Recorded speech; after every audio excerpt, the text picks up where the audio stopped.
Madam Congresswoman, before we jump in, I just want to just introduce everyone. Chairman Imran Khan, thank you so much for coming on this Zoom call at this very critical time for Pakistan. And it's 11 p.m. in Pakistan, in Lahore, where you are. Wow. And Madam Congresswoman, he's survived several assassination attempts. He's got 3 bullets in his right leg, a fractured tibia, but he's on this 11 p.m. for you. Chairman Imran Khan is the most popular Pakistani leader. Oh. And amongst Pakistani Americans, he is by far the most popular. Like 99% of Pakistani Americans support him. Chairman, Madam Congresswoman Maxine Waters is one of the most senior congresswomen from California. She was elected 16th time in November 2022, and she's a huge friend of Pakistani Americans and Pakistan, and of democracy and human rights. Also on this call is the president of the Pakistan Council, Adnan Khan, a fellow Hsonian, and also related to both our families as well, from Afghanistan and then Jalandhar and then to Lahore, then to Los Angeles. So please, let's begin. Maxine, first of all, I have heard of you, so I'm really glad that I'm talking to you at probably one of the most critical times in our history. We have one of the most bizarre situations going on in this country. No, I won't bore you with the details. The reason why there was not the one assassination attempt, I received 3 bullets in my leg, which were meant for the top body, but just one person in the crowd, when the guy pulled out the gun, he just in time put his hand on the gun. So rather than bullets hitting the top body, they hit my legs and other people. There were 12 other people injured. And then there was another assassination attempt recently. So why is this? So, for you, it's important. No? You see, my government was removed by the ex-army chief because the military establishment is very powerful here.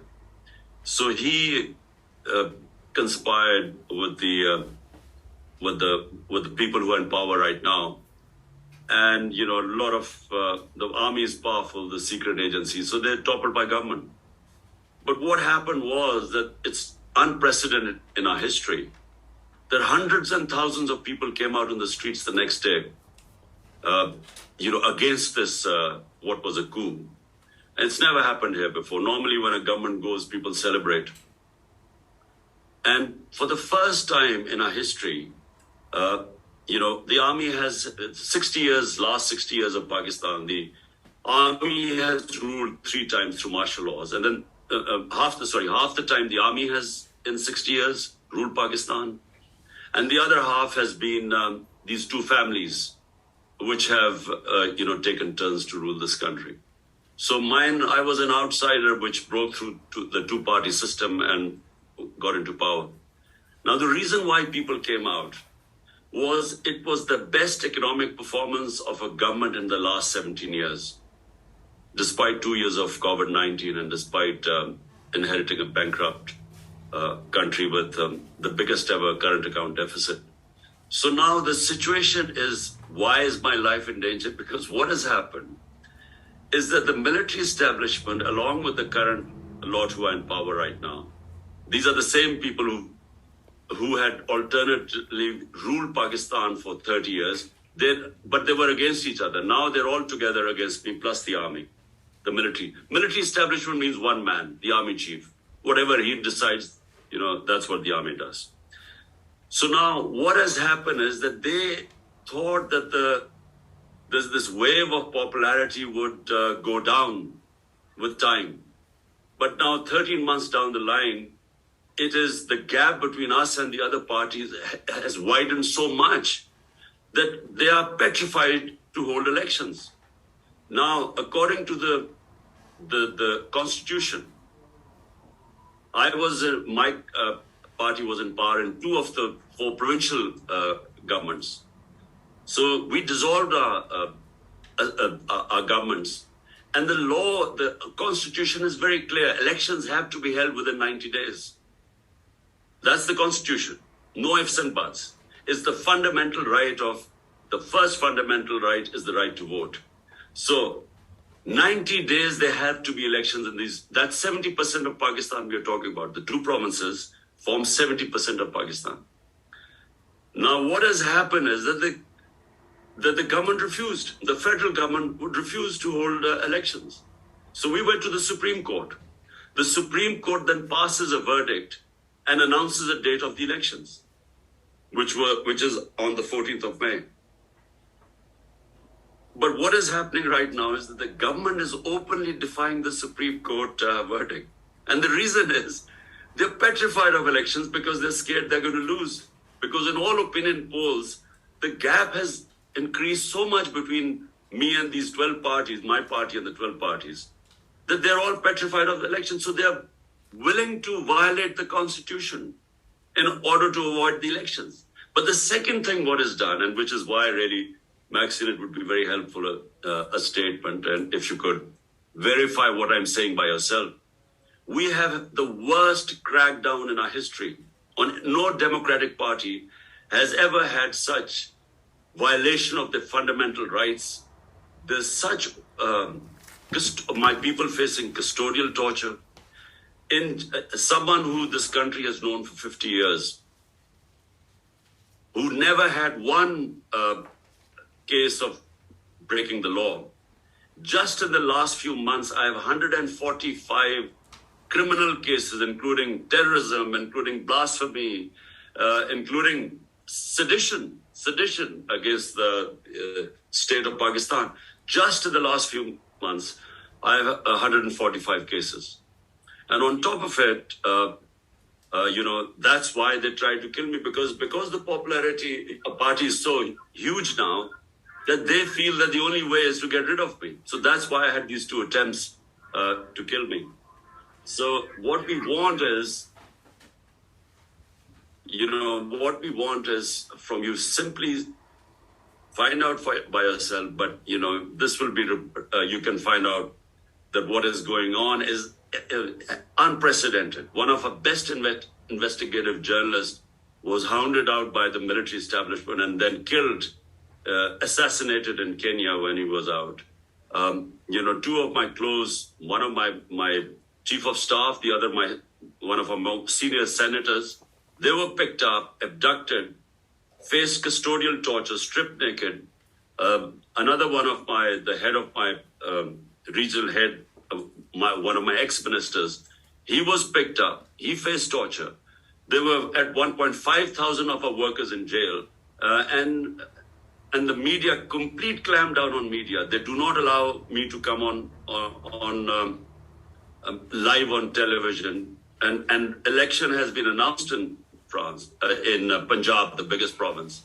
Yet I'm not allowed to do live speeches. They've clamped down on the media. It's the worst. We've never seen such abuse of our fundamental rights and our democratic rights as happening right now. So we would appreciate here, because it makes a lot of, it goes a long way when someone like you, Maxine, when you give a statement. And all we want is the rule of law, the constitution, fundamental rights, and especially custodial torture. What we are facing right now is custodial torture. They pick up our social media guys, because I'm banned on the main media. The social media is very active. So they then pick up social media activists and then, put them through custodial torture. So basically, we just want a statement highlighting what is happening, and that would really help us. Well, thank you for having the trust in me to engage me in ways that perhaps can be helpful. Thanks to Adnan Khan, that we have developed a strong relationship, and that we have the highest respect for him, the work that he does, and for Pakistanis. And so I am more than willing to respond to what you have just shared with me with my government, with the State Department. I don't know why the State Department of the United States has not picked up on this and in some way tried to engage. The State Department has a responsibility, as you know, to know what's going on and to be all about the business of supporting democracy around the world. And what you have just described certainly is an attempt to dismantle democracy in the way that you have known it to work. When you talk about the Constitution being ignored, denied, when you talk about the level of disrespect and opposition to the law that has been known and exercised for so many years, it must be, and it certainly is alarming. Your life is in danger, and the life of so many who think like you think, who act like you act, who have worked with you, their lives are in danger too. And so I humbly not only respect that you have this trust in me, I will exercise not only everything that I know how to do, but I will certainly engage with our State Department immediately to update and to give us the reasons why they don't seem to be involved in recognizing what's going on in Pakistan. But give me an opportunity to support my friends and to support you who are trying to fight so hard just for what is right. What is the Constitution? What should happen? And I will not only take every effort to do that, I will report back and I will respond and I will let you know exactly everything that I'm learning and what I think can happen. Maxine, thank you very much. That's all we want. We just want what the values propagated by the United States about Constitution, rule of law, democracy, fundamental rights. That's all we want, because unfortunately, all are being violated right now. And brazenly, I mean, the government is actually going against the Supreme Court. It's never happened here before. The Constitution is clear. The Supreme Court is the final authority to interpret the Constitution. And they gave this verdict that the election should be on 14th of May, which has been openly violated by the government. So therefore, just words from you would make a lot of difference, because it carries a lot of weight. When Maxine, someone like you speaks out, it makes a lot of waves in our country. So thank you very much. I assure you my voice will be heard. Thank you. Thank you. Thank you, Salman. You're welcome. Thank you. Thank you, Chairman. Thank you. Thank you, Madam Congresswoman. You're so welcome, and thank you. I'm on it. Thank you. Thanks, Congressman. Thanks, Adnan. Yes.